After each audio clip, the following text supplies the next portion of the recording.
It's 10 a.m. in Harare, Zimbabwe's capital. Welcome to ZTN News Blitz. A look at our top stories. Bread vanishes from Zimbabwean shops. Apex Council calls for salary adjustments. Scientists discover cure for cervical cancer.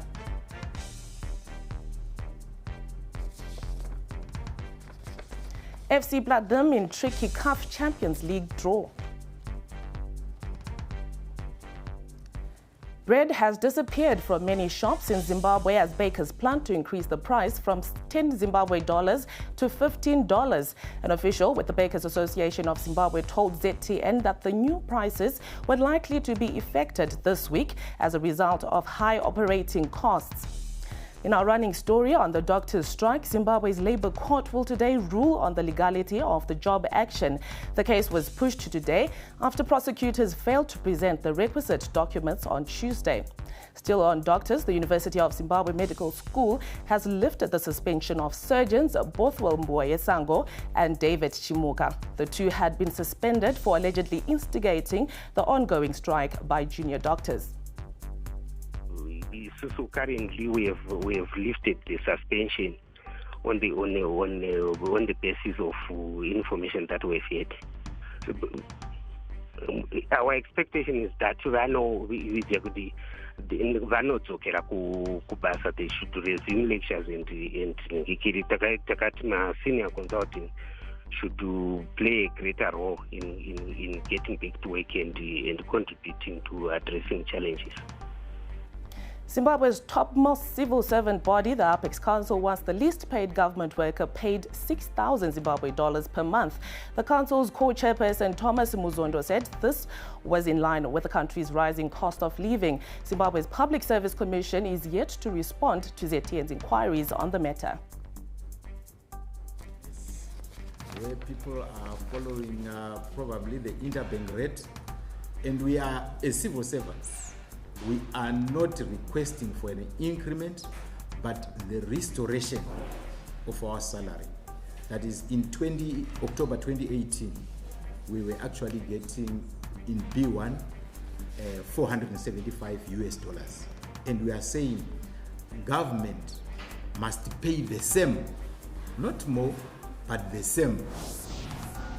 It's that time to get your dancing shoes and hit the dance floor. South African music group Mafikizolo will finally be in Zimbabwe on November 8. Their initial show had been billed for last month, but had to be cancelled following xenophobic attacks in their country. Mafikizolo Back in Town concert is on the 8th of November at HICC. We have a variety of artists because we want to cater for everyone. In the music, to hear the good music. So we have Pichus, Semam Tukuzi, and many more. Australia could become the first country to eliminate cervical cancer. Researchers from Griffith University in Queensland have used gene editing technology to target cervical cancer tumours in mice using stealth nanoparticles. Lead researcher Professor Nigel Macmillan said it's the first cancer cure using this technology.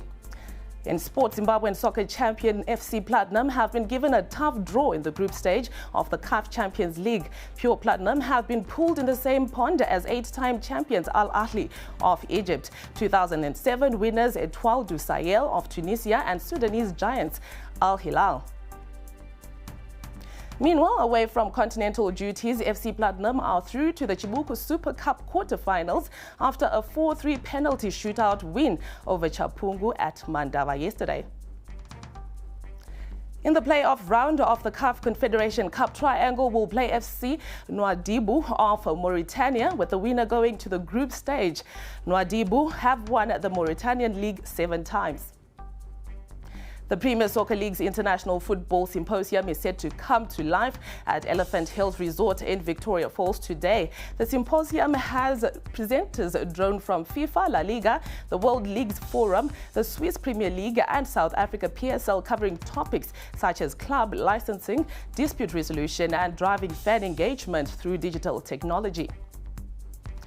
Now, Scottish Rugby says it expects contingency plans to be put in place of their crucial Rugby World Cup clash with Japan on Sunday, which is called off because of Typhoon Hagibis. The Scots are scheduled to travel to Yokohama on Friday, even though they still have no firm guarantees. The win or bust clash with the host at the International Stadium will go ahead as Super Typhoon Hagibis prepares to wreak havoc in some parts of Asia. World Rugby says the game remains under review and a decision on whether it goes ahead will be taken just hours before the scheduled kick-off time. And that's all we had for you on ZTN News Blitz. Catch Christina at 1 p.m. Thank you for watching.